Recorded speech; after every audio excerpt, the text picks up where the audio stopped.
Hey guys, welcome to another ServerMiner plugin tutorial. I'm your host LTGem007 and today we're looking at the Tree Assist plugin. So this is a fantastic plugin with loads of cool features.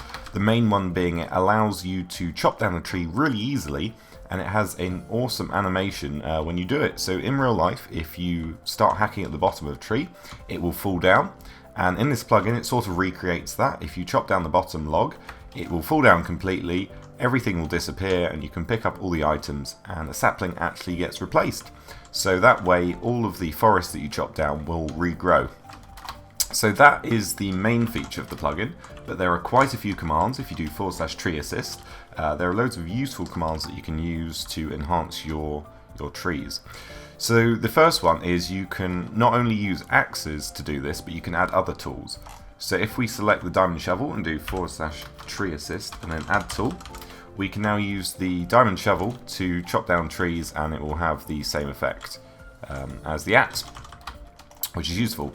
And then if we go around and plant a load of different saplings, like this, usually you would have to use a lot of bone meal to grow them. However, with this plugin, it makes it very, very easy. So if we do /tree assist and then force grow, followed by a radius, so the max is 30, and there we go. Instantly we have all of these trees and a nice little forest here. But what if we don't want these trees anymore? Well, you can force break as well, and let's do 30, and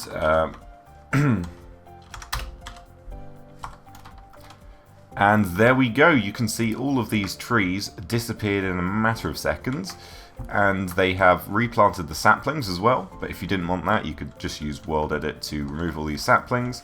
But that is another awesome command in this plugin. Now obviously if you don't want this tool anymore, you can do /tree assist remove tool, very straightforward, and now the diamond spade will not work knocking down trees anymore. Then we can do /tree assist global if you want to turn off the tree functions, so then the axe will not work, like so. For whatever reason you can do that, and you can toggle the plugin for a particular player or person. And I think the final couple of commands is the tree assist and then tool, and this will give you the protection tool which works for saplings. So if you want to protect saplings, right click the sapling with this tool and it will be protected, or right click it again to unprotect it. So there are a couple more commands I want to go through. So if we do /tree assist and then no replace, this will stop replanting trees for 30 seconds, and you can chop down as many as you want and it won't be replanted. The final command I want to go over is the find forest command, and then acacia, if I can spell it correctly. No, I can't. Acacia. Oh, it's 1C there.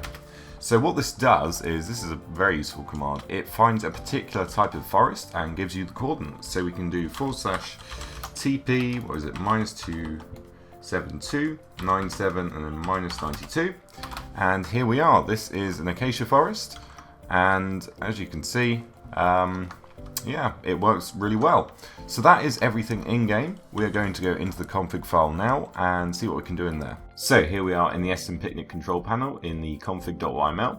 The only other files are the language file and another one which stores data. So you only need to mess around with this one really. And as you can see, there are quite a lot of options in here. So most of them are pretty straightforward. So here you can set the max radius for growing and breaking trees and saplings, and whether you want to auto plant drop saplings, etc. And there's automatic tree destruction. So depending on your server, you can turn these on and off as you wish. Whether you want an initial delay, and whether you want to ignore user plays blocks as well. Down here we have the automatic tree destruction, and whether you want it to happen when they're sneaking or not sneaking, the delay in seconds or delay in ticks, and all of the tree types that it affects. Down here we have the auto plant drop sapling, so there is a chance that it will happen, and what is the delay that it will happen. Whether you want leaf decay on or not, I would highly recommend switching that on, as floating leaves don't look very nice. And then we have some more information about sapling replanting that you can change, so obviously time, and the types of trees that it will replant. Then we have a list of all of the tools that will work and chop down the tree. As you know, we added the diamond spade, but of course you could add as many as you want, different spades and different hoes, swords, all of that good stuff. Scroll down a bit more and we have the worlds that it's enabled in. You probably don't want this in creative. And then we have some custom drops, which is awesome. So if you wanted to, you could add some really weird drops. So maybe an emerald could drop from a tree, but you'd make it a really low percentage, so 0.001 or whatever. And yeah, that is pretty much it. You just play around with all the numbers and whether you want various things on and off. If you want to download it, link will be in the description. My channel will be in the description as well, and if you need a server to host it on, check out ServerMiner.com for the best and cheapest hosting around. But that's it for me. Subscribe, like, comment, and I'll see you next time.